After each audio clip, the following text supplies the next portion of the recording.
Donc, bah, écoutez, cette semaine, on va parler d'infrastructure as code. Je dis cette semaine parce que, bah, les webinars qu'on organise, chez Promise depuis le début de l'année, de chaque semaine, justement, on aborde différents sujets qui, amènent toujours, qui ont toujours comme point commun, comment est-ce qu'on peut, bah, mieux délivrer nos logiciels, mieux les concevoir, mieux les implémenter, mieux les tester aussi. Donc il y a en tant que solution de partage de bonnes pratiques, Promise, bah, forcément, c'est un sujet qui nous intéresse, tout ce qui peut améliorer la qualité de nos logiciels, la manière dont on les code et qu'on les produit ensemble. Et donc, on a chaque semaine des invités qui viennent, nous parler d'un sujet. Et donc cette semaine, on est ravi de t'avoir avec nous, Bertrand, pour que tu nous parles avec nous des projets d'infrastructure as code, qui est voilà, sûrement un terme que les personnes qui sont là aujourd'hui connaissent, peut-être à différents niveaux d'expertise, je dirais. Donc l'objectif aujourd'hui, c'est d'essayer de comprendre bah, déjà qu'est-ce que c'est. Donc j'imagine on fera une rapide intro du sujet, et puis ensuite on essaiera de comprendre un petit peu plus quand est-ce que ça est pertinent de le mettre en place, comment on peut s'organiser. On va se projeter dans le cadre d'une organisation où on ne fait pas forcément d'infrastructure as code, donc il y a encore des déploiements de serveurs, d'infra qui se font de manière plus manuelle. Et donc là, se pose plein de questions pour se dire est-ce qu'on automatise ou pas des choses. Et voilà, c'est essentiellement ça qu'on va aborder aujourd'hui dans cette petite heure qu'on va passer ensemble. Mais bon, en guise d'intro, je vais quand même te laisser te présenter aussi. Euh, Libre à toi, vas-y. Bah, merci beaucoup, Cédric. Du coup, bah, Bertrand Thomas, moi, je suis architecte solution. Donc, si vous ne savez pas ce que c'est un architecte solution, n'hésitez pas à le mettre dans le questionnaire. Je pourrais vous répondre avec plaisir. Et juste par rapport à mon histoire, en fait, j'ai commencé il y a 20 ans en tant que développeur, mais j'ai eu assez tôt en fait le pied dans la partie opération. Et en fait, au fur et à mesure, bah, j'ai assumé plusieurs rôles, tech lead, manager, architecte, mais j'ai souvent été amené à maintenir des environnements. Et du coup, bah, moi, j'ai vécu le avant-après. Et il y a aussi la révolution DevOps qui est arrivée dans ma carrière en 2016. Et voilà, on pourra creuser ce sujet-là, mais il y a forcément un lien très fort entre les deux. Et en fait, c'est en 2016 où j'ai commencé vraiment à être à fond sur tout ce qui était infrastructure as code. Donc c'est assez vieux. J'étais surpris de voir que, en fait, dans la littérature, ce que je voyais, en fait, le terme d'infrastructure as code, enfin, voilà, la notion commençait à arriver en 2006 a priori, avec AWS. Et moi, c'est en 2016, mais depuis, voilà, j'ai beaucoup utilisé. Et bah, c'est ce que j'aime bien avec Promise, c'est aussi comment regarder l'état de l'art, qu'est-ce qu'on peut faire pour s'améliorer, entre autres sur la partie DevOps. Et oui, ce qui peut jouer aussi pour moi, c'est que j'ai eu deux phases en tant qu'indépendant. Une où j'étais plutôt webmaster et une autre plus récente où j'étais plutôt consultant DevOps. Et j'ai fait pas mal d'audits d'entreprises, des petites startups très bien ou des très grands noms. Et bah voilà, ça fait partie de ce sujet DevOps qu'on ira creuser, mais cette partie infrastructure est un peu clé, mais voilà, faut vraiment faire attention parce que c'est quand on s'amuse tous et on peut tous s'amuser avec un outil d'infrastructure as code, mais par contre, c'est comment est-ce qu'on peut le mettre vraiment en place de manière sereine dans une entreprise. Et là, c'est tout l'intérêt de cette session qu'on a avec Cédric. Yes. D'ailleurs, avant de démarrer sur le concret, qu'est-ce que c'est l'infrastructure as code? Je fais apparaître un petit sondage rapide, s'il y en a qui veulent voilà, participer, juste pour savoir est-ce que c'est implémenté ou pas dans votre contexte actuellement. Alors peut-être pas vous directement, mais est-ce que dans votre entreprise, voilà, vous savez, est-ce qu'on utilise l'infrastructure as code, des outils comme Terraform, Ansible, on viendra dessus après. Voilà, donc ça, n'hésitez pas aussi à nous répondre en live. Je laisse juste quelques secondes. Ouais, on a un peu de tout. Ouais. Ouais, on a un peu 8 non, 5 oui. Ok. Donc il y en a quand même C'est quelques-uns bien. qui. C'est bien. Ok, allez, on se met tous et toutes à un même niveau de compréhension. Bertrand, Ouais. qu'est-ce que c'est? Comment tu définirais l'infrastructure as code à quelqu'un voilà, qui découvre ou qui ne connaît pas forcément le concept? Il y a plein de définitions, mais alors pour le coup, je trouve que ça, c'est une notion qui est assez bien comprise. Donc, l'infrastructure as code, c'est définir dans des fichiers, si on enlève l'aspect code, parce qu'on peut penser que c'est de l'applicatif, mais on va dire que c'est une nouvelle approche où en fait, on va définir une infrastructure dans des fichiers, et du coup, qu'on va versionner. Ça a l'air de rien, mais c'est une grande différence par rapport à l'approche traditionnelle qu'on avait sur la gestion d'infrastructure, parce que par défaut, bah, on va le faire à la mémine, on va exécuter des commandes, on peut automatisé avec, par exemple, du Bash, avec du PowerShell. Donc là, on change vraiment bon, il y a aussi des outils en fait qui permettaient justement d'administrer tout un ensemble de parcs de ressources d'infrastructures. Là, en fait, on pousse encore plus loin et en fait, on va essayer de prendre toutes les bonnes pratiques qui viennent plutôt du monde du dev et on va les appliquer à l'infrastructure. Donc concrètement, comment c'est? Bah, en fait, j'ai un dépôt Git, je vais avoir des fichiers et dans ces fichiers, je vais définir mon infrastructure, donc dans des fichiers texte. Et ça, c'est une révolution. Voilà. Parce qu'en fait, ça permet, ça répond à plein de besoins. Déjà, un besoin de mise à l'échelle, c'est qu'on est capable de gérer 10 environnements comme si on n'en avait qu'un. Donc ça, c'est important parce que dans l'approche traditionnelle où on fait tout à la main, bah, si on a 3 environnements et qu'on a un ops, bah, si on a 10 environnements, on va faire 3 ops. Si je résume vraiment de manière très grossière. Et ça, du coup, c'est pas une approche qui se scale bien. Il y a quelque chose d'essentiel, c'est on va éviter les erreurs. En tout cas, on est capable de reproduire une configuration. Et l'idée, c'est d'avoir le moins d'actions manuelles. Parce que qui dit action manuelle dit erreur humaine. C'est quasiment garanti. Donc l'idée aussi, c'est d'avoir beaucoup plus de fiabilité et de reproductibilité dans les environnements. Dans le fameux chez moi, ça marche. Donc si vous avez un environnement de pré-prod, vous pouvez être sûr que si vous appliquez les mêmes définitions sur la prod, vous aurez le même comportement. Bah après, il y a tout un environnement très riche, entre autres un écosystème très riche au niveau open source, où on va avoir des outils qui vont énormément nous aider par rapport à ça. Donc, on a l'approche infrastructure as code, et en plus, il y a un écosystème très foisonnant. Là, on voit les petites icônes sur l'image qui arrivent et qui sont là pour nous aider. Alors du Donc, je coup, passe. Ouais. en termes d'émergence, d'apparition, les premiers outils d'infrastructure as code, tu les dates à quand à peu près? Enfin, Alors, j'ai peur de dire des bêtises, mais ouais, enfin, ce qui est sûr, c'est que 2006, ouais, moi, j'ai vu que c'était le AWS. Il me semble que Puppet, c'est un des plus anciens, est venu dans cette période-là. Et d'accord. après, j'ai plus les dates en tête, mais du coup, Ansible, ça doit être vers 2012, 2010, quelque chose. Mais en gros, c'est depuis 2010 où là, ça a pris vraiment de l'ampleur. En plus, il y a eu l'avènement de tout ce qui est containerisation, cloud native, Docker, Kubernetes. Du coup, alors là, on passe la cinquième, en plus sur ces sujets-là. Donc c'est à la fois, quand on voit 2006 par rapport à notre échelle IT, c'est assez vieux en fait. Mais en même temps, si on regarde des technologies, par exemple Terraform, c'est un des standards, on en parlera après. Il est assez récent, mais là pour le coup, c'est vraiment, on est vraiment dans une phase de maturité, je trouve, sur cette partie d'outillage infrastructure as code. On a maintenant du recul, on a des outils qui sont très largement utilisés. Donc c'est à la fois vieux sur certains outils, assez récent sur ces outils, mais par contre, je trouve qu'il y a une vraie maturité sur ce sujet D'accord. au niveau J'ai outillage. juste un petit point, j'ai oublié, donc il y en a qui l'ont fait, c'est très bien. Et on a un onglet questions, si vous voulez voilà, poser des questions, on essaie de les prendre au fil de l'eau. Et donc on en a justement une d'Alexandre qui nous demande comment veiller à ce que la configuration que la configuration as code pardon, ne dépasse pas la réalité hardware. Alors, je ne sais pas si la question c'est clair pour toi.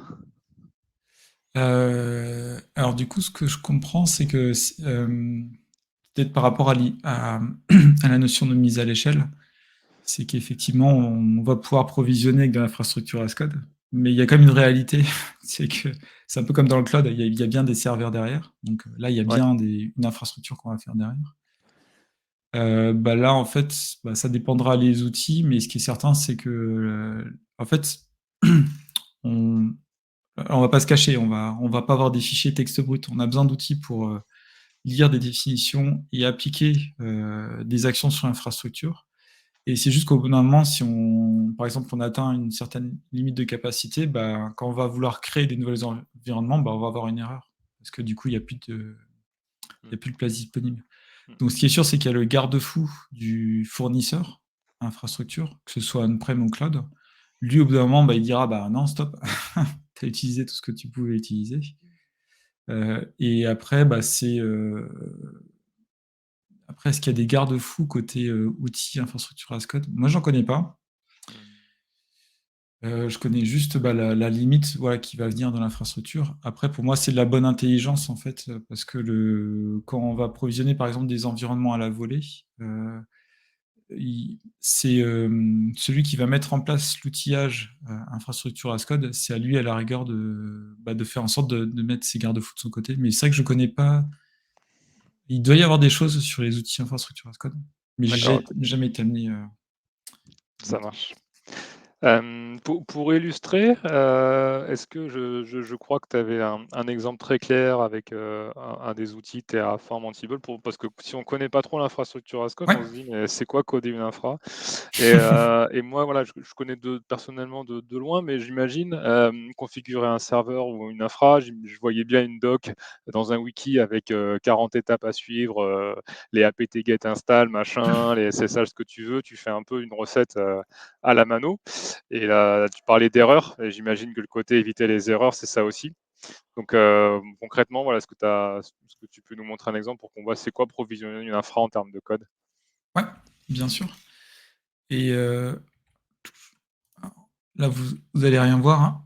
C'est juste que, ouais, pour éviter que ce soit trop pénible pour vous, bon, j'ai quelques slides, mais l'idée c'était plutôt voilà, qu'on n'hésite pas comme ça, à se balader, que ce soit plus agréable.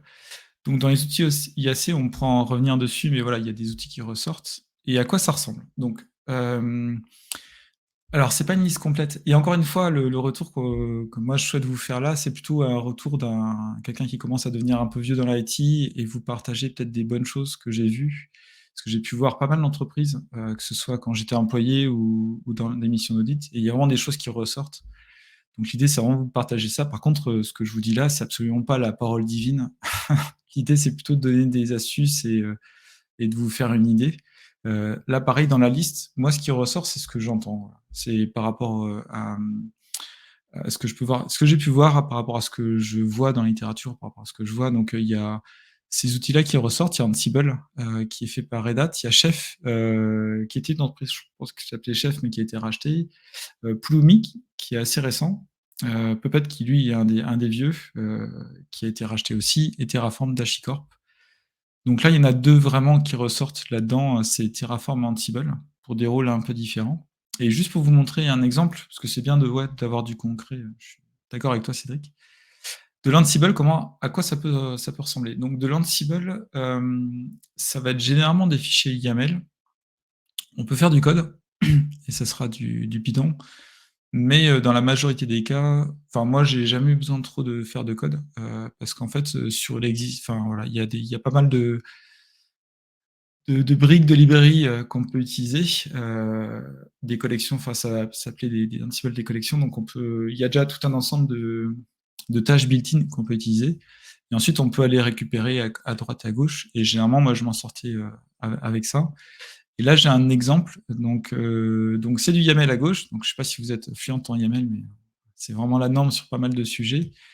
C'est juste une approche hiérarchique qui évite les accolades. Donc, ça permet de lire un peu plus facilement. Et là, en fait, c'est une tâche qui va me permettre d'installer des librairies sur une distribution Linux de type Debian. Et en fait, on voit ici que on peut mettre certaines déjà conditions. Donc, assez souvent, l'infrastructure as code va y avoir des informations sur le système sur lequel on est qui vont être collectées. Ça peut être des facts suivant les langages qu'on utilise. Et là, en fait, on voit qu'on a un Ansible OS Family. Et dedans, ça permet voilà, déjà de déterminer que cette tâche-là, elle pourra tourner que sur Debian. Et après, là, on utilise en fait des tâches built-in qui sont fournies par Ansible. Donc là, il y en a une qui nous permet de s'assurer que APT est bien disponible. Et l'autre, elle va nous assurer qu'on a bien les différents paquets qui sont installés. Donc ça, c'est un exemple tout simple, mais déjà, c'est pas mal parce que si on regarde l'équivalent de ce qu'on peut tous faire hein, sur nos serveurs, bah, on va faire des mises à jour manuelles, par exemple, ou quand on installe, on va exécuter des lignes de commande. Alors, on peut les automatiser avec du script, mais là, l'avantage, c'est que si on a cette tâche-là qui est définie dans notre code Ansible, on sait ça va être installé en fait de manière propre. Et puis, à droite, du coup, il y a les commandes. Donc là, la première, bon, c'était juste pour vous montrer un exemple. Donc, Ansible, en fait, il y a une notion d'inventory. Donc, en fait, un inventaire, ça va être la définition des machines. Parce qu'en fait, là, on est dans un mode push. Donc, depuis le serveur où va s'exécuter Ansible, on va aller attaquer des machines en SSH. Et donc, il faut bien les connaître. Donc, on va les définir dans un fichier inventaire. Et le playbook, en fait, c'est souvent, on va utiliser les playbooks Ansible, c'est le terme pour, c'est toute la suite d'actions qu'on va exécuter. Et là, je lui dis, ben, sur mon inventaire, tu vas exécuter cette définition que j'ai mis dans un fichier email. Donc ça, c'est Ouais, Oui, vas-y, vas-y. ouais, du coup, en fait, c'est là, là, ce que tu dis, c'est je passe en entrée une liste de machines. J'imagine c'est des hosts, des IP, n'importe quoi, sur lequel tu as dû Ouais. installer je sais pas, un agent ou il y a un système de Non, connexion SSH, un truc. Non, c'est pas un agent, ouais, c'est tu peux t'y ouais, connecter en SSH, j'imagine, un truc comme ça. justement. Mais c'est un bon point, Ouais, en fait. Il y a deux d'accord. modes. Il y a le mode push et pull. Moi, Ok, j'ai commencé ma carrière, enfin, j'ai commencé mon expérience infrastructure as code avec Puppet. Et Puppet, lui, à l'époque, bon, ça a changé maintenant, on peut faire les deux. Mais à l'époque, il y avait une notion de serveur agent. Donc, effectivement, il fallait d'abord d'accord. installer l'agent Puppet qui lui allait interroger le serveur pour voir dans quel état il devait être et appliquer les définitions. Là, Ansible, et c'est ce que pas mal de personnes aiment bien, c'est un mode push. Donc en fait, il y a rien, Ok, il y a pas il y a pas d'installation nécessaire sur les serveurs. Par contre, il faut juste que la connexion SSH se fasse. Donc on va rajouter la clé, par exemple, de là où on exécute Ansible pour que tout ce qui est SSH puisse se faire. ok. Et donc Et après, quelque donc chose. par rapport à ça, ouais, pardon, juste pour terminer, donc en fait, tu dis, voici plein de machines et ton playbook, en fait, tu le joues un par un sur toutes les machines et donc tu vas créer des machines similaires en termes de configuration. C'est bien ça? Exactement. Après, on peut, au niveau de l'inventaire, on va pouvoir rajouter en fait comme des notions de rôle en fait sur les serveurs. Donc, on peut lui dire pas. Donc, j'ai dans mon inventaire, j'ai une liste de machines, et je vais dire voilà, ça c'est plutôt un serveur front, ça c'est plutôt un serveur de base de données. Et par rapport à cette espèce de tag là, d'étiquette qu'on va mettre dessus, on peut activer ou pas certaines parties des playbooks. Donc en fait, on a bien une définition de toutes les machines, mais on peut donner un peu d'intelligence aux machines. Donc, par contre, dans l'idée, on ne fait pas ça de manière nominative, mais on met plutôt un niveau au-dessus en disant, bah voilà, ça c'est plutôt une machine qui va servir à héberger des sites web, par exemple. Mais c'est exactement ça. Là, quelque chose que j'ai oublié de dire qui est vraiment hyper important, dès qu'on parle d'infrastructure as code, il y a quelque chose qui est obligatoire, c'est le fait d'être idempotent. Je sais pas si ça parle à tout le monde, mais c'est quelque chose d'essentiel en fait. Là, si j'enlève les outils IAC et que je fais du scripting avec du bash par exemple, j'exécute une fois mon bash, tout se passe bien. Qu'est-ce qui se passe si j'exécute la deuxième fois les mêmes lignes de commande? Alors, si le bash a été bien fait, il va y avoir des if. Ok, si ça n'a pas été, si ça c'est présent, ok, on passe pas la partie d'après. Et en fait, ce qui est bien, c'est que les outils IAC de base nous poussent à être idempotent. Donc l'idempotency, c'est que qu'on applique une fois ou n fois une action, elle ne va être réalisée qu'une seule fois. Et ça, c'est vraiment important pour l'automatisation, parce qu'en fait, quand on exécute l'automatisation, il faut qu'on soit serein. Si par exemple ça tourne dans un pipeline et que on n'est pas sûr si ça a déjà été fait, ou bref, on veut pouvoir l'exécuter 10 fois, mais juste parce qu'on veut que le résultat soit là, on a besoin de cette idempotency. Donc c'est vraiment quelque chose d'essentiel. Et ça a un impact pour nous quand on fait du code IAC, parce que par exemple là, j'utilise des méthodes qui sont built-in par Ansible. Donc ça, c'est ce qui va nous garantir. Donc Ansible, si j'ai un nouveau système, j'exécute le playbook qui est défini à gauche, il va installer une fois les paquets, je réexécute le playbook, il va rien faire. Puis il va me dire tout est bon. Hmm. Par contre, des fois, en fait, quand on développe en fait, sur la partie IAC, on est amené nous-mêmes à mettre un peu de logique.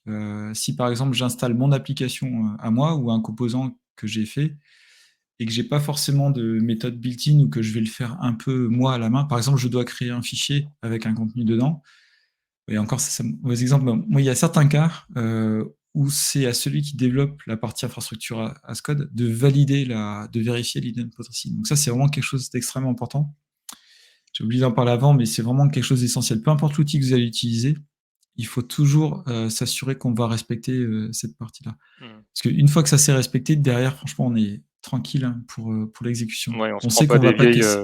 on se prend pas des vieilles erreurs du style: «Ouais, c'est déjà installé en fait», et donc du coup ça Et- casse là. Effectivement, chaque étape c'est géré pour que si tout est OK, il te dit: «Voilà, c'est OK, tu pas besoin de vérifier. Est-ce que le truc existe déjà? Si oui, je l'installe pas, sinon je l'installe», et là c'est vrai que ça devient, j'imagine, assez lourd, ouais. Tout à fait. Et un exemple classique, en fait, maintenant que je viens d'y penser, il y a quelques rares fois, enfin, quelques rares fois, ça peut arriver plus ou moins souvent, on va exécuter des lignes comme des lignes de commande, en fait, par exemple dans l'Ansible. Et parce qu'on exécute quelque chose qui est custom à nous, et sauf que bah justement, si on veut respecter cette idempotency, il faut qu'on puisse dire à Ansible, OK, cette ligne-là, comment est-ce qu'on sait si oui ou non elle a été jouée? Et dans ces cas-là, en fait, on va rajouter un champ pour dire, OK, bah, par exemple, si ce fichier a été créé, ça veut dire qu'on a déjà joué cette méthode-là. Donc, OK. ça arrive assez Bah, vite. Et, et du coup, là, c'est Ansible. Et puis, juste un autre exemple avec Terraform. Donc, là, Ansible, c'est du YAML. Terraform, c'est un format que HashiCorp a sorti, donc c'est HCL. Mais voilà, qui ressemble, c'est juste qu'il y a des accolades. Donc là, en fait, il va y avoir une notion de provider, parce que bah, par défaut, en fait, Terraform est vraiment générique, donc on peut accéder à tout, que ce soit de l'on-prem, du cloud. Là, en fait, on voit que c'est un exemple. Alors, j'ai copié-collé l'exemple de base depuis le Getting Started Azure. Donc, on voit qu'on va utiliser le provider Azure. On lui donne, voilà, comme un peu un nom de paquet avec une version. Et derrière, en fait, on va définir une ressource. Donc là, on voit dans la logique, en fait, on a le nom du provider avec le underscore et le type de ressource qu'on va avoir. Donc là, c'est un ressource group. Donc pour ceux qui ne sont pas familiers avec Azure, donc tout est ressources. Et en fait, c'est juste que pour s'y retrouver, en fait, on va regrouper les ressources par ressource group. Donc en fait, on est obligé, quand on crée une ressource sur Azure, donc sur la partie cloud computing public, on est obligé au départ de créer un ressource group. Donc là, en fait, je lui dis, OK, bah, je veux un ressource group. Il s'appelle un nom tout naze, voilà, MyTF ressource group. Et la localisation, bah là, c'est la zone, c'est le data center qui va prendre. Donc là, je définis sous ce format-là. Et après, derrière, j'ai la clé Terraform qui me permet justement bah, d'aller préparer en fait l'installation. Et c'est assez sympa, là on peut faire un plan, ça permet de voir justement l'exécution avant de l'appliquer. Et après on peut faire un apply et on peut faire un destroy. Donc voilà, donc c'est les deux les plus communs que vous verrez, c'est Ansible Terraform. Et là j'ai fait que effleurer, ça mériterait, enfin ça, j'imagine. il y a des formations assez pointues. Mais Ça marche. Bah top, ouais, du coup, j'espère que c'est un peu plus clair pour les personnes qui découvrent un peu ce domaine-là. Et effectivement, ça mériterait, je pense, des quelques heures pour vraiment rentrer dans le cœur du sujet. En tout cas, ça nous donne, merci Bertrand, une première vision déjà de ce que c'est l'infrastructure as code. On a eu un petit peu d'exemples concrets par rapport à ça. Maintenant, si on aborde un peu plus l'autre partie, qui est aussi le cœur du sujet aujourd'hui, de se dire, voilà, tout ça, c'est bon, enfin, on comprend que c'est mature, c'est performant, il y a plein d'outils, il marche bien, il y a un super écosystème, il y a une belle communauté open source. Voilà. Quels sont les critères pour voilà, une entreprise qui aujourd'hui n'est pas dans de l'IAC, mais qui fait quand même des déploiements de serveurs aujourd'hui plus manuels? Quelles sont les questions à se poser pour se dire, voilà, est-ce que ça vaut le coup ou pas que je me lance dans un projet d'IAC? Quand est-ce que ça fait du sens? Quand est-ce que ça le fait un peu moins? Est-ce que tu as des éléments à nous partager par rapport à ça? euh, alors j'ai fait quelques slides sur les challenges. Je sais pas si c'est le moment, Cédric, Bah, on peut, de les ouais. C'est parcourir. pas, Ouais. enfin, je pense que c'est vraiment c'est le moment de se dire, voilà, j'ai compris les concepts de l'IAC. Maintenant, est-ce que pour nous, ça mérite qu'on y investisse du temps, de l'énergie ou pas? Donc, ouais, Parce qu'en fait, c'est vraiment un sujet important et en fait, en termes de word of caution, euh, l'IAC, et je l'ai fait, hein, c'est extrêmement grisant au départ quand on se lance dessus. C'est la même impression de. Enfin, comme quand moi j'avais commencé à faire l'automatisation des tests, en fait c'est assez grisant parce que quand on va démarrer sur Ansible, Terraform ou autre, en fait on va avoir des choses qu'on est capable de faire voilà, en ligne de commande, alors qu'avant voilà, c'était des clics ou des commandes ou du shell. Donc c'est extrêmement grisant quand on découvre.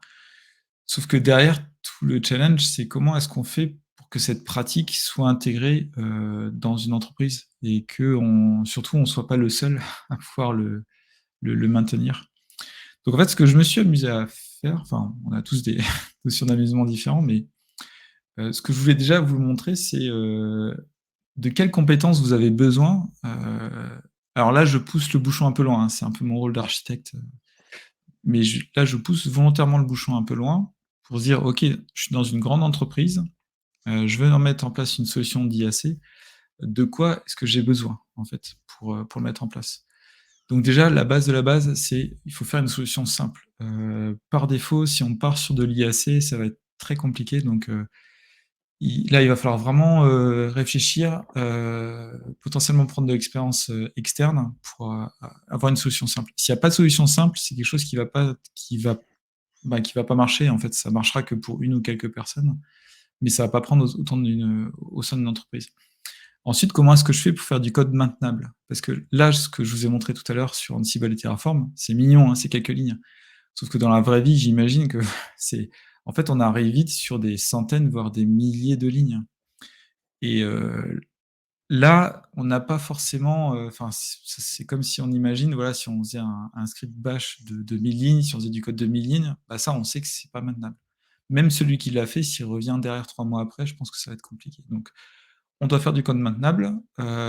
Idéalement aussi dans une organisation, on va avoir des mêmes besoins. Et du coup, comment est-ce qu'on partage des briques d'IAC? En fait, ben, on peut avoir.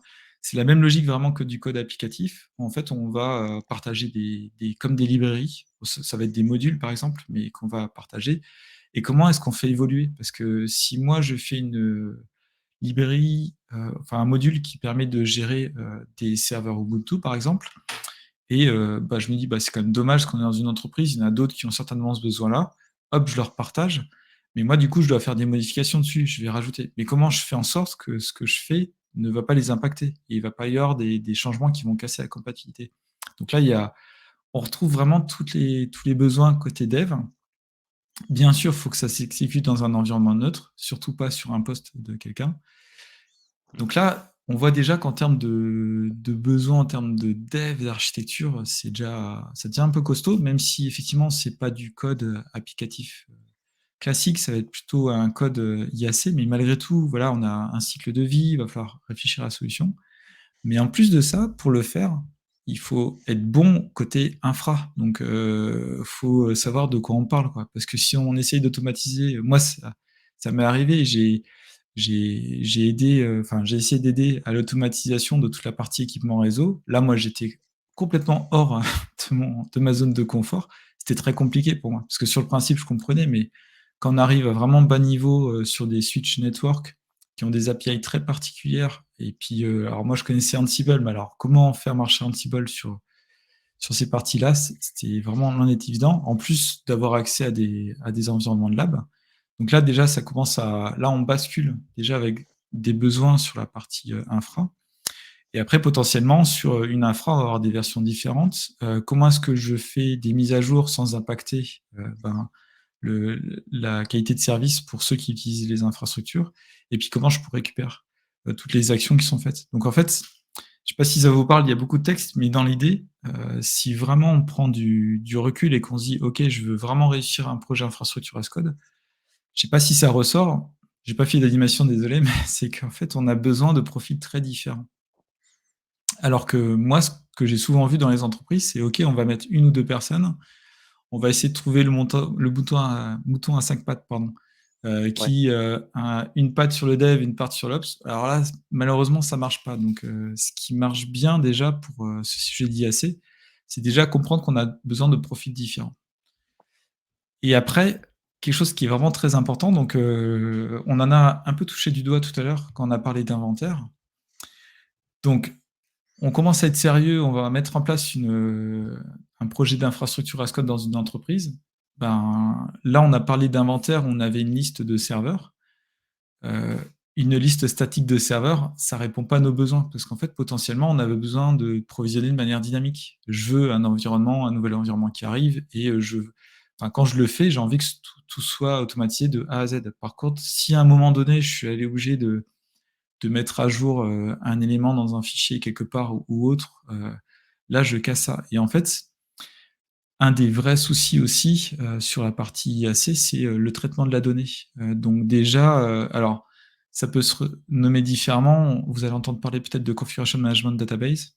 Là, c'est une base de données qui va justement nous aider à avoir un état à l'état de l'inventaire des ressources. Et par exemple, ServiceNow le fournit, ce plugin-là. Donc on peut venir aller récupérer cette information-là. Et c'est un outil vraiment central où dès qu'il y a des nouvelles demandes de matériel, par exemple, voilà, on va l'avoir dedans, donc on sait que c'est une source qui est relativement sûre. Et donc assez vite, on a ces questions de source de vérité. Moi, je vous encourage vraiment au sein de vos entreprises à poser cette question. C'est OK sur ce sujet-là, quelle est la source de vérité? Parce que voilà, déjà, est-ce qu'on le maîtrise? Est-ce qu'on le connaît? Est-ce qu'on y a accès? Est-ce que c'est une source qui répond vite? Et après, il y a une notion d'inventaire dynamique. Là, ça se voit aussi pas mal avec Ansible. C'est quand j'exécute ma ligne de commande, je veux pouvoir l'exécuter vraiment sur l'ensemble des serveurs et que ce soit pas fixé. Enfin, si c'est fixé quelque part dans un fichier, j'ai aucune garantie que cette source elle est fiable. Donc j'ai besoin d'aller regarder dynamiquement. Puis après, il y a une notion de valeurs secrètes. Il y a des valeurs secrètes qu'on va mettre à des endroits où est-ce qu'on le stocke. Et puis après, Ça, tout c'est ce qui va être typiquement, pardon, est-ce que par exemple ça peut être l'URL par exemple d'une base de données ou ce genre de choses, quoi? C'est des données un peu sensibles de savoir comment est-ce qu'on peut les stocker justement, éviter de les passer en clair dans de la config YAML, j'imagine. Ça. Ah, tout à fait, c'est exactement ça. Et c'est effectivement l'exemple qui ressort assez souvent. C'est on a on met en place un serveur de base de données. Et pour pouvoir y accéder, l'applicatif a besoin d'avoir une connection string, c'est une donnée qui est Mm, secrète. Et bien sûr. justement, où est-ce qu'on la stocke?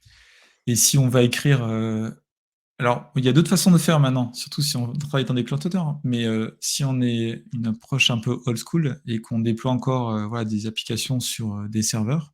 Alors, old school, c'est pas péjoratif, c'est juste qu'effectivement, bon, ça va être un peu plus compliqué côté IAC. Et moi, c'est ce que j'ai fait quand je me suis lancé. Et on avait toutes ces données-là, fallait bien qu'on les stocke quelque part. Donc, c'est un vrai sujet. Et ensuite, l'observabilité, c'est qu'il y a tout un ensemble de ressources. L'avantage quand on fait tout manuel, c'est qu'on voit ce qui se passe en temps réel. Si on automatise, comment je m'assure que ça tourne bien? Mm, Comment je Parce qu'en fait, ça va aller à la vitesse de lumière, vraiment. Et comment je m'assure que le système est toujours up, que tout se passe bien? Et à contrario, si jamais il y a une erreur, comment je fais pour corréler avec une action éventuelle sur l'environnement? Et c'est pas pour faire des fingerprinting, mais c'est quand on a un souci sur un environnement, on a besoin de savoir qu'est-ce qui s'est passé. Sauf que si on a plein d'outils IAC qui tournent dans tous les sens, qu'on ne contrôle pas, là, ça va être très compliqué de mettre le doigt sur ce qui s'est et passé. oui, Et le problème, c'est que si surtout on que est... c'est. Ouais. Ouais. Non, je disais, enfin, c'est par rapport à l'observabilité, c'est vrai que là, on se dit souvent, c'est sûr que si on n'observe rien, on ne trouve pas de problème, quoi. Donc les, les Ah, problèmes, on les voit, on les remonte que si on cherche à les observer, à les identifier. Sinon, c'est sûr, on n'a jamais de problème. tout à fait. C'est comme la sécurité, hein, franchement. Le plus simple, c'est mettez pas en place des outils de sécurité, comme ça vous êtes complètement aveugle, mais au moins, voilà, Aucune alerte. aucune alerte. Donc, donc j'espère que je ne noie pas par rapport à ta question, mais c'est en fait, Non, non, c'est clair. si on a si dans notre entreprise, il y a un projet d'IAC, alors, ce qui est sûr, c'est qu'on a parlé de DevOps. Et pourquoi le DevOps et l'IAC sont liés, c'est que le DevOps, on a ce 8 là, ce signe infini, on va essayer d'aller de plus en plus vite et d'éliminer tout ce qui n'a pas de valeur ajoutée. Et mettre à jour des systèmes, ça n'a pas de valeur ajoutée. Donc là, typiquement, assez vite, en fait, quand on fait une étude DevOps, on voit qu'on va éliminer, enfin, on a forcément ce besoin de d'automatiser tout ce qui est côté infrastructure. D'accord. Mais par contre, derrière, pour le mettre en place, c'est un vrai sujet. Et juste pour finir là-dessus, il y a vraiment des choses que je vois partout, et moi que j'ai fait, donc c'est pour ça que je vais me permettre un peu de juger, parce que je pense que je les coche quasiment tous. Quand on va partir sur des projets IAC, il y a des choses un peu classiques qui vont se mettre en place, sauf que malheureusement, c'est pas ce qui, ça va pas permettre d'avoir une solution qui est fiable. Déjà, le premier fonctionnement, un peu comme sur du DevOps, c'est OK, on va faire du DevOps, on va faire une équipe DevOps. Ouh, du coup, on crée un nouveau silo. Bah, sur la partie IAC, malheureusement, moi, je le vois aussi, parce qu'en fait, on se dit que c'est tellement particulier en termes de besoins qu'on va isoler des personnes qui ont la compétence technique, voilà, fonctionnelle pour le faire. Ça, malheureusement, en fait, isolé, on le sait, ça ne marche pas parce qu'en fait, on va faire reposer toute la connaissance de ce qui a été. Enfin, on va pas forcément challenger parce qu'en fait, suivant le fonctionnement de ce silo-là, peut-être qu'il va pas partager ce qu'il fait. En tout cas, il va peut-être pas accepter qu'on challenge ce qu'il fait. Et quand on ne challenge pas, bah, c'est là où on a des mauvaises surprises derrière.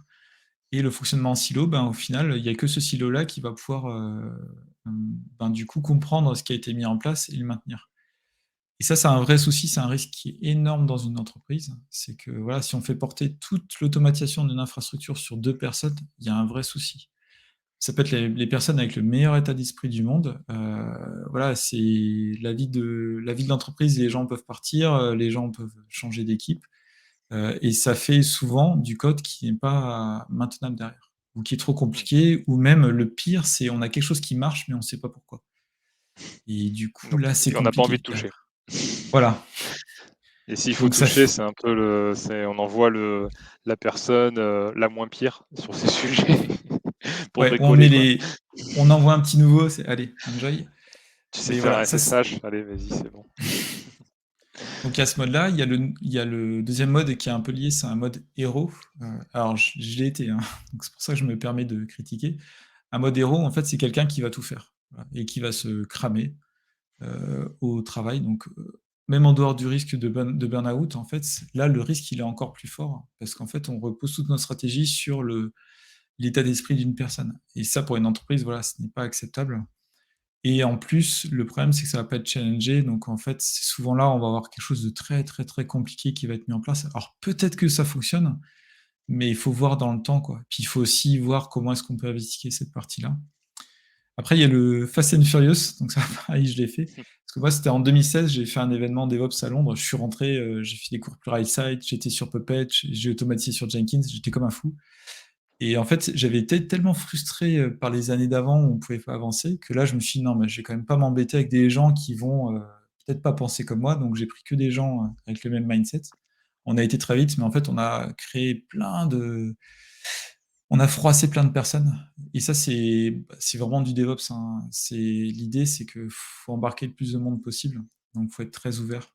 Et à l'époque, il y a une personne qui m'a dit quelque chose qui est très connu, mais qui m'a un peu énervé à l'époque, mais maintenant que je comprends, c'est que tout seul, on va vite, à plusieurs, on va plus loin. Et là, dans un environnement d'entreprise, l'idée, c'est d'embarquer une entreprise, justement, sur ce sujet d'infrastructure as code.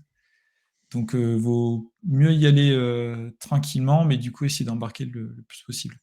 Puis les deux autres soucis que j'ai pu voir aussi, c'est des fois, en fait, on dit non, mais de toute façon, par exemple, les admins système, admins réseau ou les ops, ce qu'on leur demande, c'est de faire leur travail. Après, ils peuvent faire comme on veut. Donc moi, ça, j'ai beaucoup vu. Et en gros, chacun fait à sa sauce. Et là, le problème, c'est qu'il n'y a pas de convergence. Tout le monde passe du temps à faire la même chose. Et si quelqu'un part, bah, en fait, on jette.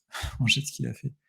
Donc c'est Et oui. pas c'est pas idéal. Alors dans les faits, si ça aide une personne d'ops, ça peut être une manière de démarrer en fait. Si on fait des actions manuelles, une des premières choses qu'on peut essayer de le faire, c'est essayer de l'automatiser avec de l'Ansible, avec du Terraform.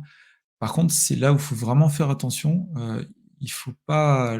Ce que je vois souvent, c'est ah ok, j'ai fait ça, et puis le management va se dire ah bah c'est cool, on a mis en place de l'infrastructure as code. Non non non non, ça, c'est juste, voilà, on bidouille sur un poste, on suit pas l'état de l'art. Ça peut être une manière d'embarquer des gens, de faire des petits pokillons, mais c'est pas quand on laisse la liberté à quelqu'un d'automatiser qu'on fait de l'infrastructure as code.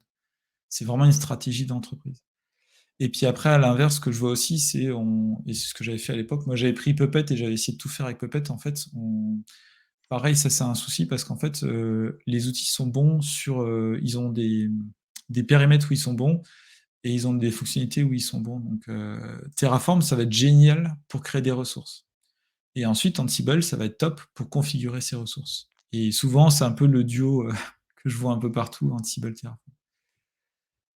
Ouais, j'ai beaucoup parlé, c'est vrai que... Non, non, mais c'était très clair. Mais en tout cas, bon, sur le côté liberté totale, forcément, ça nous parle, nous, chez Promise aussi, dans le sens où nous, ce qu'on développe comme plateforme a pour objectif d'aider les équipes à aligner la manière dont on va écrire du code web classique, entre guillemets, mais aussi de l'infrastructure as code. Et justement, si on le fait aussi, c'est pour qu'il y ait une diffusion des bonnes pratiques et de la manière d'écrire du code dans une organisation et que ce soit le plus cohérent, le plus consistant possible pour que derrière, on n'ait pas chaque personne qui fasse les choses à leur façon. Parce que ça, le problème de ça, c'est que le jour où déjà, bon, ça amène des problèmes dans le code d'uniformité.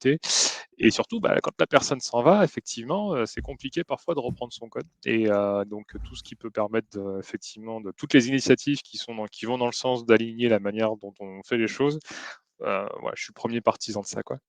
Je fais juste un petit aparté. On a deux questions. On Ouais. avait une question, quelqu'un qui demandait est-ce que tu connais des outils qui permettent de faire de la génération de diagrammes à partir d'infrastructures as code, des choses visuelles, voilà, qui permettent un peu de voir, tiens, qu'est-ce que je suis en train de coder en termes d'infra? Est-ce que tu as des solutions qui te viennent? Alors, pas de tête, il y en a qui existent, qui permettent justement de générer des diagrammes. C'est pas mal. Et Ouais, on se base à partir de code, je pense, quasiment sur Terraform. On peut lui donner du Terraform et il va générer un diagramme derrière. d'accord. Là, j'ai plus les noms, mais ça existe. Après, voilà, faut expérimenter et ça peut être sympa. Ouais. Et Je de donnais la même à... manière, ouais. Oui. Non, vas-y, je t'en Non, prie.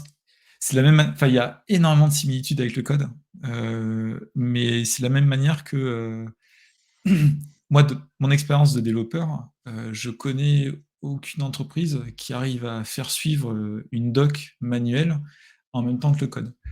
Et donc, ce qui est sûr, le plus on peut générer depuis le code, le mieux ça va se passer. Et c'est pareil en fait pour l'infrastructure. Mm, On n'arrivera jamais à faire suivre les deux, surtout si on va aller assez vite dans l'infrastructure as code. Là, potentiellement, on peut créer des environnements à la volée. Là, c'est pas possible. Il faut des outils pour justement générer des outputs comme des diagrammes ou des documents. mm.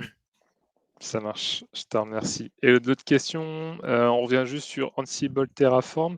Alexandre nous demandait, est-ce que tu peux nous confirmer ou pas que l'IAC, justement, avec Ansible Terraform, permet de faire du cloud interne, donc du on-premise, de l'intramuros, et donc pas, j'imagine, du AWS Azure, mais du cloud qui est plus privé au sein d'une entreprise.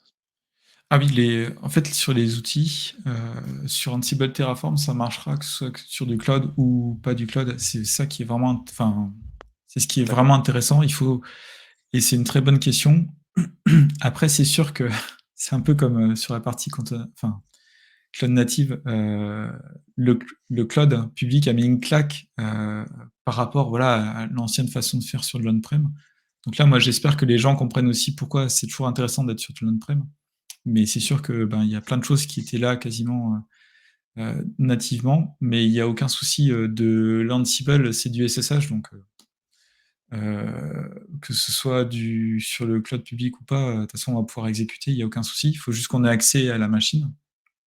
Et ce qu'on peut faire aussi, c'est alors exécution dans un environnement neutre. On peut faire en sorte d'avoir un serveur de type Bastion, par exemple, si on a vraiment un on-prem qui est très restreint d'accès. On peut faire en sorte d'avoir un bastion qui va exécuter le code IAC Ansible. Donc il n'y a pas de limitation, on peut toujours s'en astreindre ou on peut faire un relais. Moi, généralement, c'est ce que je faisais. Je passais par un serveur Bastion pour exécuter, mais je pouvais bien exécuter mes Ansible depuis mon PC, sauf que du coup, il y avait un relais au niveau SSH. Et Terraform, ben, en fait, il faut regarder la liste des providers. Il y en a énormément. Et du coup, moi, je sais que pour mon entreprise, on l'utilise beaucoup et c'est ce qu'on recommande. Et on n'est pas forcément sur du cloud. Donc, ce qui est D'accord. sûr, c'est sûr que dans tous les getting started, quasiment tout le temps, vous verrez avec les trois plus gros, GCP, Mm. Azure et puis AWS, mais ça marche sur de l'on-prem et c'est même plutôt recommandé. D'accord. Ça marche, je te remercie. Je te propose, on arrive bientôt sur la dernière partie de ce webinaire. Maintenant, voilà, que tu as pas mal présenté d'éléments là sur justement les objectifs, les points de vigilance. Est-ce que tu aurais des éléments à partager sur quantifier le gain, le ROI? Alors, moi, personnellement, c'est pas forcément que ça m'intéresse toujours, mais je sais que dans pas mal d'organisations, dès qu'on veut, allez, je caricature un peu, dès qu'on veut bouger une chaise, on va nous challenger sur le ROI de la démarche, pour voir est-ce que vraiment il faut faire ça?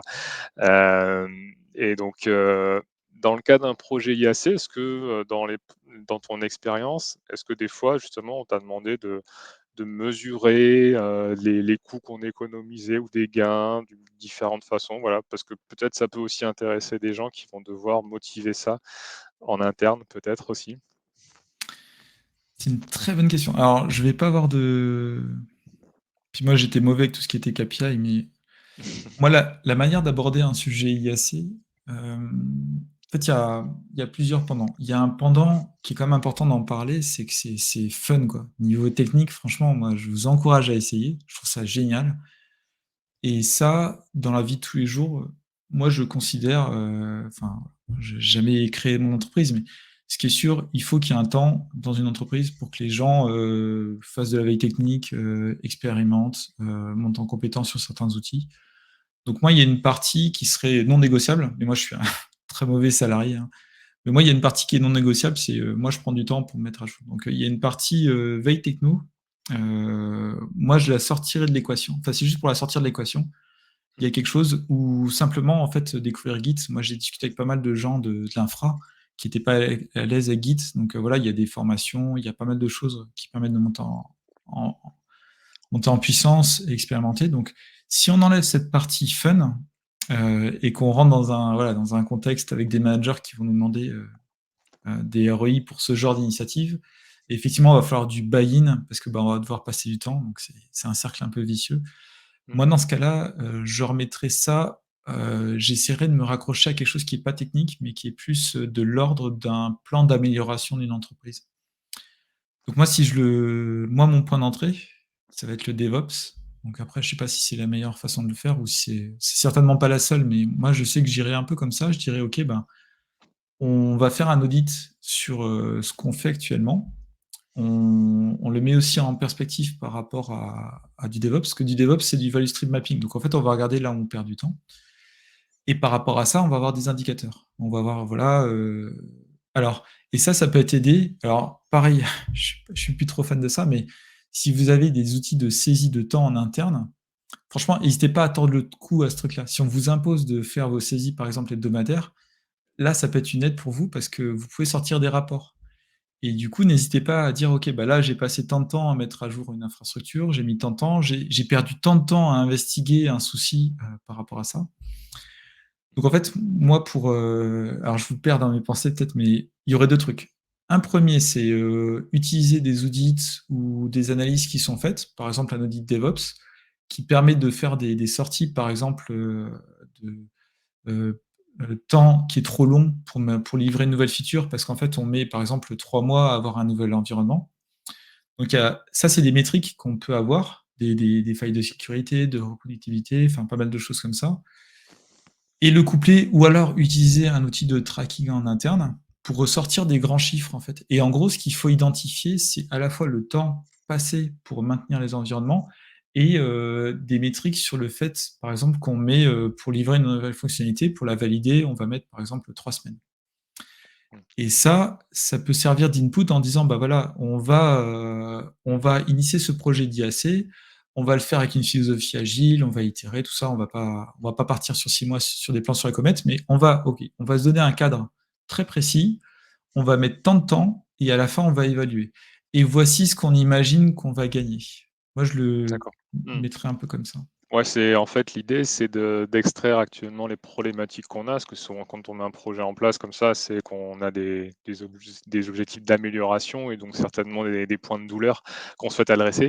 Et dans ce cas-là, effectivement, ça peut être, bah, comme tu dis, surtout des temps, parce que finalement l'automatisation, ça fait aussi gagner du temps, ça diminue les erreurs et souvent on sait à peu près le temps qu'on passe à mettre en place des environnements, comme tu dis, combien de fois on le fait, etc. Et finalement, on peut facilement se dire avant, après, ce que ça nous fait gagner comme temps. Donc, c'est vrai que c'est surtout, j'imagine, une réduction d'un temps et du coup d'un temps de livraison derrière et une réduction d'erreurs potentielles aussi. Ouais. Les gains sont, je pense, quand on est convaincu, assez facile. Ouais. Ok, je comprends cet angle et effectivement, je pense que c'est une bonne approche, ouais, d'avoir cette approche-là. Il y a quelque chose d'essentiel, moi, que j'ai. C'était une des bonnes pratiques, une des leçons du DevOps que c'était il y a quelques années que j'ai entendu ça en conférence, mais c'est make work visible. En fait, Mm. pour vous aider sur ce projet-là, si vous êtes dans une grande structure, c'est compliqué des fois à bouger. Dans ce cas-là, il faut rendre tout visible. Et je sais que faire du time tracking, c'est pas passionnant, mais au bout d'un moment, pour qu'un manager comprenne, va falloir le montrer en fait. Et le make work time visible, c'est vraiment tout tracé. Même des choses qui ne paraissent pas fun, comme corriger un bug ou investiguer, mais il faut vraiment tout tracer. Et ça, si vous faites ça, derrière, après, c'est extrêmement simple de montrer voilà, ce qu'on peut y gagner. Quoi. J'imagine. Très clair sur cette partie-là. On arrive bientôt, je vois qu'il est 13h24. Est-ce que tu as peut-être un dernier point que tu voulais peut-être aborder voilà, Alors, Vas-y, je t'en prie. j'ai toujours un laïus, alors je suis désolé pour ceux qui m'ont déjà vu un truc. Et quelque chose qui est essentiel, et j'irai très vite, Oui. c'est juste que là, on est sur de la technique. Moi, j'adore la technique. C'est juste que la technique pour la technique, ça ne marchera pas. Quand on va mettre en place de l'infrastructure Ascot, c'est vraiment une transformation, hein, parce que ça va bouger dans les chaumières vraiment fortement suivant les personnes. Et on peut avoir les mêmes réactions assez fortes qu'au DevOps, en fait. Typiquement, on peut avoir des gens qui disent ah bah non, tu veux me faire virer parce qu'on va automatiser ma tâche, alors que c'est plutôt non, c'est plutôt avoir de la valeur ajoutée. Et c'est juste que si vous abordez un sujet technique, pensez toujours qu'il y a les trois piliers. Il y a un pilier humain et un parti process. Donc humain, c'est un état d'esprit, c'est le fait de partager, de faire, voilà, d'être dans une culture bienveillante où on partage, on fait pas de firefighting, par exemple. Le process, ça va être une philosophie un peu agile, amélioration continue. Donc quand vous mettez en place un sujet d'infrastructure as code, si vous faites plaisir, franchement, allez-y sur votre PC, amusez. Par contre, du moment où vous allez commencer à toucher des ressources de production, là, il faut vraiment essayer d'embarquer le plus de personnes possible. Et après, j'avais juste sur l'IAC, ça peut paraître évident, mais par contre, il faut l'avoir quand même en tête. C'est suivant la stratégie que vous avez pour votre data center, vous allez devoir potentiellement automatiser certaines parties. Voilà, suivant votre stratégie, par exemple, si vous êtes en mode pass, sur la partie automatisation de votre infrastructure, la partie rouge là, votre provider, il est quasiment assuré, par exemple, il va pouvoir se brancher avec un Terraform. Donc ça va être relativement simple de le gérer. Et après, vous aurez juste à gérer ces parties applicatives. En sachant quelque chose que j'ai pas dit sur Terraform, mais j'en profite, quelque chose qui est essentiel dans Terraform, en fait, il y a une gestion d'état. En fait, dès qu'on commence à créer des ressources avec Terraform, il y a un fichier ou un flux qui va être envoyé quelque part pour gérer l'état. Donc ça, c'est quelque chose qu'il faut vraiment faire attention parce que après, on peut pas gérer avec Terraform. On est obligé d'avoir ce fichier d'état ou cette donnée d'état pour pouvoir travailler dessus. Donc, il faut bien le sauvegarder. Et on voit que là, on passe, donc on va pouvoir profiter de ce qui est fourni par le provider. Par contre, si on fait tout on-site, là, le sujet IAC, il est costaud, mais il est passionnant. Mais alors là, c'est un vrai chantier énorme pour l'entreprise. Mais ce qui est logique, hein, encore une fois, quand on fait de l'on-site, qu'on fait tout nous-mêmes, c'est-à-dire qu'on porte la responsabilité. Et donc là, le sujet IAC, il est énorme, alors que si on se repose sur un provider, que ce soit cloud public ou privé, là, on délègue cette partie-là. Donc, en fait, c'est à ce provider de nous fournir les API pour le faire. Ça n'empêche qu'elle l'est assez, mais elle va être beaucoup plus simple. Mm. Et sur la partie applicative, là, je vais essayer de ne pas être, voilà, parce que je suis un avocat du cloud native. Si jamais vous avez si vous avez basculé sur le monde du conteneur ou si vous y réfléchissez, ça va énormément vous aider parce qu'en fait, entre autres, si vous adoptez une approche GitOps, là, on définit dans du YAML tous les conteneurs qui doivent s'exécuter. Là, ça va aller beaucoup plus simple sur la partie IAC. Donc, moi, ou peut-être un mot de la fin, ce qui reste que 2 minutes. L'IAC, c'est vraiment un sujet, compliqué. Il y a beaucoup plus de risques que ça ne marche pas, que ça marche. Donc, et il faut des fois se prévenir des ça marche. Si ça marche et qu'il y a qu'1 ou 2 personnes qui peuvent le maintenir, c'est pas idéal, pas idéal. Et du coup, dans l'idée, pour moi, ma stratégie, alors que j'adore ça, hein, mais je vais essayer de réduire la voilure de l'IAC vraiment au minimum syndical. Parce qu'en fait, il y a toute une gestion compliquée d'outillage, d'exécution, de récupération des données. Donc moi, je minimise le plus possible tout ce qui est IAC. Il faut quand même en faire et c'est passionnant, mais je vais essayer vraiment de le faire de manière ciblée, de manière chirurgicale. Et moi, sur tout ce qui est applicatif, alors là, moi, je vais à fond les ballons sur tout ce qui est cloud native et c'est beaucoup, beaucoup plus simple. Donc en fait, après, il y a des gens qui sont super forts, il y a des organisations qui peuvent faire des trucs incroyables avec l'IAC, donc autant y aller. Moi, j'ai une approche vraiment pragmatique où je vais essayer d'utiliser les solutions les plus simples à ma disposition.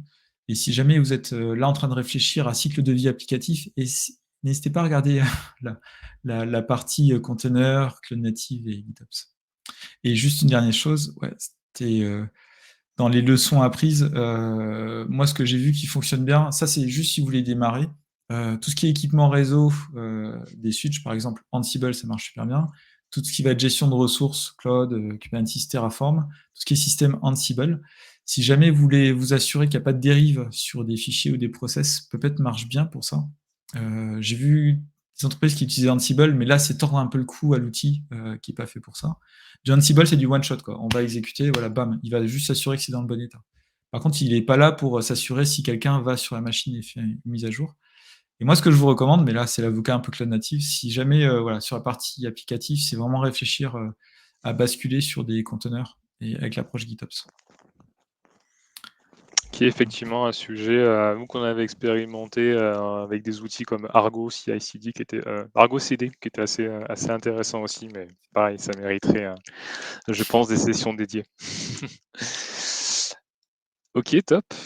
Bah écoute, je te remercie beaucoup Bertrand, mais avant aussi de conclure, oui, je voulais aussi te laisser proposer, ouais, tu as une chaîne YouTube, effectivement, où tu réalises, je crois, des vidéos depuis récemment, donc de quoi tu parles sur ta chaîne YouTube? Alors, c'est tout récent et c'est un exercice que je fais de ma part, mais si jamais ça vous intéresse, vous pouvez faire partie des premiers VIP sur ma chaîne YouTube. En fait, moi, j'ai passé 40 ans, j'ai 20 ans d'expérience et moi, enfin, ouais, mon kiff, c'est de rendre simple, en fait, l'informatique. C'est vraiment ce que j'adore faire. Je trouve que par défaut, on est trop compliqué. Moi, j'ai trop souffert de consultants en consulting qui rendaient tout compliqué. Alors qu'en fait, il y a tout ce qu'il faut pour se faire plaisir, que ce soit simple, et puis éviter les galères, voilà, peut-être de support le soir, ce genre de choses-là.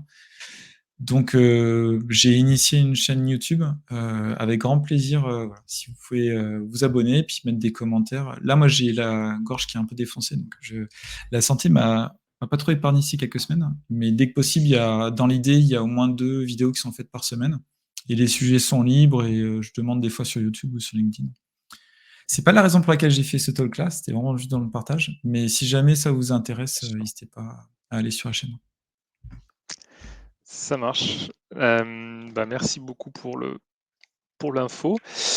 En tout cas, j'espère que voilà, sur cette session, ça aura permis aux personnes qui découvrent l'infrastructure as code de mieux comprendre ce qui se cache derrière.